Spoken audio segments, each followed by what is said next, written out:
This program is brought to you by thepodcastfactory.com. Hey there, it's Michelle, and I want to help you to live an epic story lifestyle. So, I'd like for you to do me a favor. Go over to epicstorylifestyle.com/live life to grab a free copy of my Hacks for Living an Epic Story Lifestyle checklist. Thanks.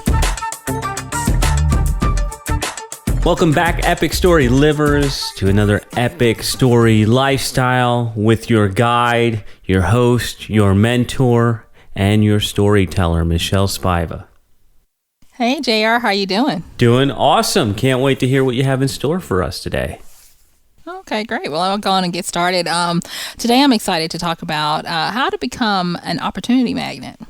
Now, this one is not going to be the norm. You know, hey, this is Epic Story Lifestyle. And, you know, here on this show, we don't just talk about the obvious. Now, do we? So today, I want to talk about how opportunity is not all around us. Opportunity is actually within us too. How this came about, I was looking at I love biographies. I think I've told you that. And I was actually looking at Lin-Manuel Miranda. And he is a brilliant Broadway composer, songwriter, rapper extraordinaire. And he is the creator of the show Hamilton. And it goes on to say, you know, I don't know if you're familiar with that Broadway show Hamilton. It's like the hottest show. Yeah. On Broadway. So he has he's blown up, if you will. But what was more important to me when I was looking at his biography and really trying to get a feel for who he is behind that show was that he he said he took 7 years to write Hamilton, and I really do believe that. But he became his own opportunity. So much so that the $10 bill, which has Alexander Hamilton's face on it, was the campaign to change it and put another face on it. I think it was supposed to be a female face, was totally rerouted because of his impact and influence and the opportunity that he gave our love affair. Gave us to have a love affair with Alexander Hamilton. Now, the part that really intrigued me was that if you go back, you can actually find this on YouTube. There is a clip of him previewing this song at the White House back in 2009, 8 or 9, something like that. Long time ago. And at the time, he had gone on vacation. He was he had another Broadway show called In the Heights on Broadway, and I think this was his first time taking a vacation, and he was just wanting to relax and chill out, and so he took a book with him on vacation and was reading it, and it just happened to be a book about the biography of Alexander Hamilton. And he was so intrigued with the book that he just couldn't get it out of his head, and he used the book as source material to investigate on writing a song about Alexander Hamilton. And so he sits down, he writes this song, and he's thinking, oh, this is going to be a great song, you know, and I'll just write it. And of course he's a rapper. And so the song and his song delivery was in rap. But if you listen to it, it's really almost like just a storytelling. It supersedes rapping to just become this great story that takes you from this man's birth all the way to the end of his life in a song. So he goes on and he gets invited to the White House for his previous achievements. And he says, hey, I'm going to preview this song. He says, I wrote a rap song about Alexander Hamilton. And the audience, when you watch the video, JR, the audience actually laughs at this man because he is going to sing a song about Alexander Hamilton. Now, mind you, Alexander Hamilton was our first Treasury Secretary. He was never a president. And up until then, he was just the guy on the $10 bill. This guy, Lin Miranda Manuel, I hope I'm not murdering his name, made opportunity because of his love affair with this guy's story. So he writes this song. Even though they laugh, he performs the song at the White House. And after the song is done, you can see the whole room is changed by how powerful of a story this was. So much so that his whole idea of Alexander Hamilton becomes, I have to tell his story. If people are going this crazy over a song, I have to tell his story. Now, his resources that he had at the time was Broadway, and he writes plays. And so he took 7 years. Now, this is important. The 7-year length of time that he took to write this play, he wrote over 50 songs to tell the life and times of Alexander Hamilton. Wow. 50 plus songs he wrote. And then, he did all he needed to write the book on it and all of that kind of stuff. But the thing is that becoming an opportunity magnet means that not only are you willing to look for opportunities, you're willing to create them even if they take 7 years to birth. And that is where most people miss it. They believe opportunities should be popping for them every moment of the day, when sometimes the proper and best opportunity for you is the big one that is going to take the long haul to bring it to you. And I have found personally that my biggest opportunities were years in the making. Now, am I saying that that's the only way you're going to get opportunity? Nope. But I am saying some of the best ones are those you have to work for and wait for. To me, opportunities, if I had to use an analogy, I would think about the big fish. I think we've talked about fishing before, but when I was a kid, my grandparents loved to fish. They had a boat and everything, and we would go out. And I remember the big fish. I mean, when I say big, I'm talking about huge bass and catfish. And I remember my grandfather throwing one back in, and I was like, "Papa, that fish was huge." And he's like, "Yeah." He said, "And there's a reason." He said, "That fish has been in this lake." We were in a lake for years, and I'm not going to stop this fish's life. And then he even said, he says, plus he's too big to cook him. He'd probably be musty or whatever because he would be so old and big. But he put him back, and that was like, wow, it takes time to catch these big fish. They have to grow to this size. I'm pretty sure you've seen those news reels where they'll catch a lobster and say the lobster's like 200 years old because it's so big, Yeah. And I think of opportunities like that. Sometimes you have to grow them. And I have been one who has forgotten that, I look at like even my writing career, and I guess maybe I'm mangling part of this with my me time, but I'll go on with it and say that I had the audacity, yes, I'm going to use that word. I had the audacity to actually, for a moment, have an insane thought that opportunity is just not coming to me fast enough. And then I looked at it, and JR, I've really only been writing since 2009. I mean, I'm like, I look at this, and I mean, just even taking J.K. Rowling, and how long she wrote before she had her Harry Potter thing come up. The woman had been writing since, I guess, she was in the fetus or something. But, she'd been writing all this time, and people thought it was an overnight success. And I look at, when we talk about that, people who think people are overnight successes. There's this young lady right now, she's only 25, and people think she's this overnight success because she was in this music video and, her physique was all that. But you go back and you look and you see this girl has been in the game, the industry, writing and singing and performing and being ready since she was 13. That's 12 years. And she even said, I used to get upset thinking, why isn't it happening for me yet? And she even said, when it's your time, but you got to be ready. And that was true. Yeah, she might be 25, but she's been doing this since she was 13. So a 12-year opportunity in the making.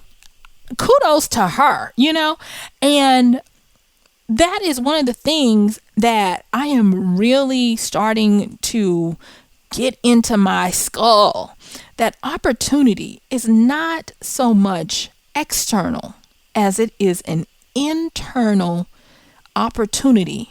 An internal event to birth the opportunity.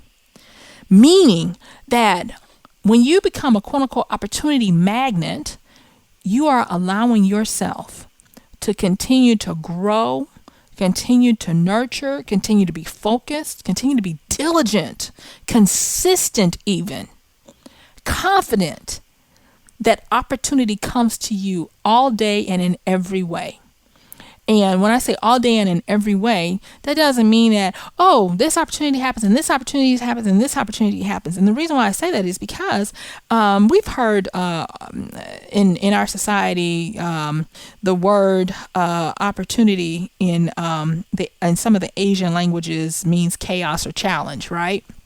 Yeah. I really believe that the reason why we don't see more opportunities in the succession that we want them is because they would consume us and kill us. I really believe that the universe, God, whatever your orientation is kind and loving enough to us for us to be able to handle the opportunity that we can handle. Some of us, like this Lynn Miranda, and this young lady, I always murdered the little girl's name, Tatiana, something like that. I really believe that those big opportunities that come and cause the world to shake when they happen is because those people were willing to allow that fish in that pond to grow to the monstrous size before they caught it, before they stepped in, before they said, this is my moment. Going back to Hamilton, the most popular song is I'm Not Going to Miss My Shot. The guy was on SNL a little while back and sang that song.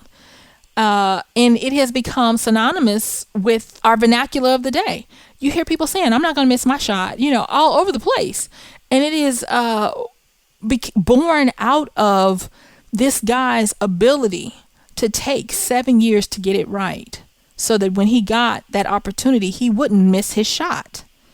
Going back to us and living this epic story lifestyle, I want to caution against looking at the obvious and the most evident and deciding to look a little deeper for what might be hidden.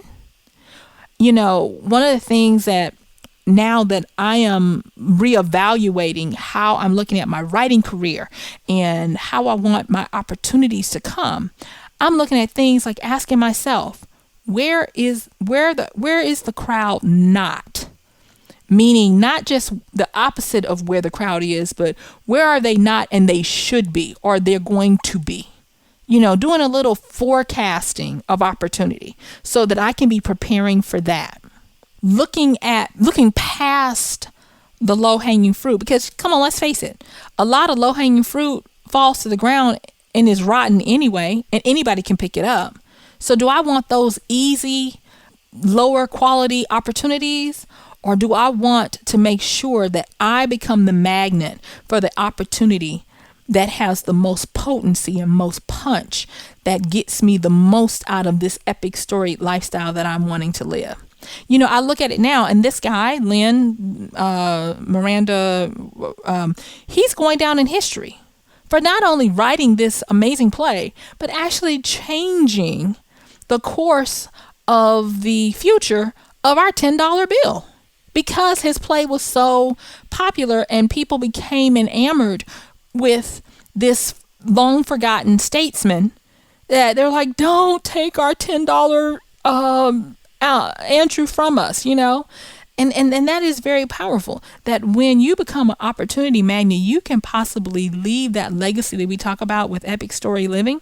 You can leave it where you change history if you do the right opportunity and you magnetize yourself to the one that it may, most likely, I'm not going to even say might, most likely it's going to take a little investment of time and work, consistency and commitment. But if you do it and you start being prepared and open to it, it's going to come. And that is what is most important. Now, I did have on here that I wanted to talk about a biblical character who, to me, was, oh my gosh, this guy was an opportunist to his core. But when I think about it and look back on it, most of the opportunities did not just come and he wasn't ready for them. And that is King David, David in the Old Testament. And he was he was always there, but he was always positioning himself for when the opportunity showed up. And that was the big takeaway that I got from when I was looking at, how to become an opportunity magnet. And I looked at the life of King David, and I saw that he wasn't just always looking for the opportunity. He was always positioning himself to get ahead of where the crowd wasn't and where they would most likely be. That's the way he was able to become King David in the first place.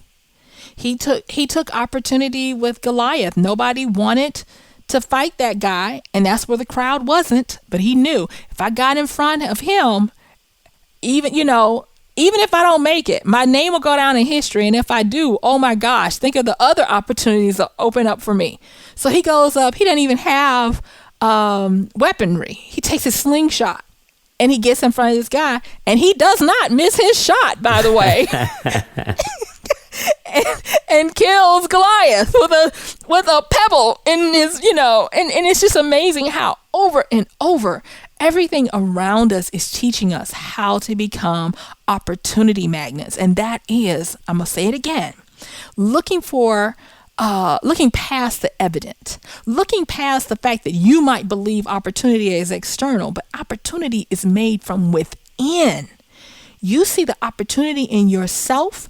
Give yourself enough time to cook that bad boy where you're going to get in position so that when it comes forth and manifests in this world, you are right there to take opportunity for it. I could go on and on about this, but that has been one of the biggest things that has been helping me right now to stay in this game, to give it my all and continue to move forward. That opportunity is everywhere, but it is everywhere for the person who understands that it takes some time to germinate and to manifest it if you want the best one for you. So what do you think about that, JR? Well, I like that you mentioned our microwave society and people wanting instant success, because I've been noticing that a lot lately. So it's good that you brought that up. And then the other thing I've heard it before, and I'm sure you have, and the listeners may have, but isn't luck when preparation meets opportunity? Yes, exactly. So exactly. I like that you brought it up. Yeah, sure. Opportunity is there, but you got to be prepared. Exactly. And that is the one thing that it's almost counterintuitive to us to be prepared, because we are warring against biology. We're warring against desire. Desire is immediate gratification. And to tell that little reptilian part of your brain to stop and wait is hard. I mean, I could go into the famous cookie studies where they gave the little kids the opportunity. You can have your cookie now, or if you wait 5 minutes, I'll give you 3 cookies, and you'd be amazed at how many say, give me my cookie now. Yeah. They use the same thing with lottery winners. You can have it now, or you can, it goes on and on and on. So yeah, those are some of the things that, are really important. And so I really wanted to make sure that I told people how you can be your own opportunity magnet. You can magnetize yourself to the best opportunity. You don't have to think that it's just for some people, that it is exclusively partitioned off and away from you. No, you can do it. Take your time, get prepared, focus, and see where you need to be ready for the opportunity. And that brings me, to my little, what's going on with me.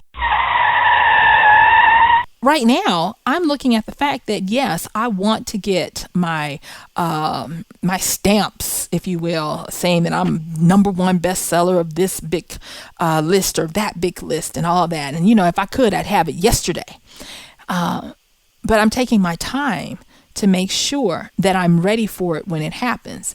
And what does that look like for me? Well, that looks like building my backlist even more so that when it hits, people can spend a lot more time reading a lot more of my stories and my books than if I get it now.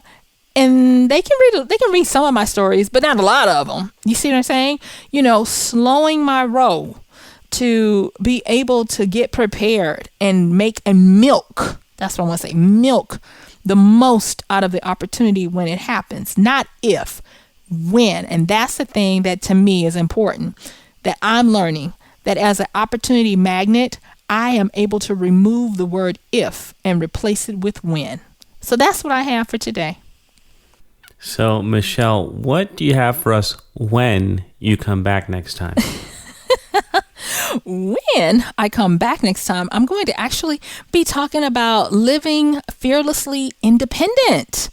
And it's going to be shocking because I'm going to be talking about how to live off the grid, both physically and mentally. Okay. Sounds like a little twist there. So looking forward to that. Another Epic Story Lifestyle is in the can. And if you guys are just finding us, there's another 62 episodes so you can dive in and enjoy all of that. We'll be back with you next time. Yay. Hey, Michelle here again. If you like today's show, remember to go to iTunes and in the search bar, type Epic Story Lifestyle. And when you see me, hit that subscribe button. If you really like today's show, hey, come on, do me a solid by giving a rating and a review. If you've got questions, comments, or even show topics you'd like to hear me cover in the future, tell me about them when you leave that wonderful review. All right, my time is up and I thank you for yours. See you next time. Now go out, make some great decisions that give you that epic story lifestyle.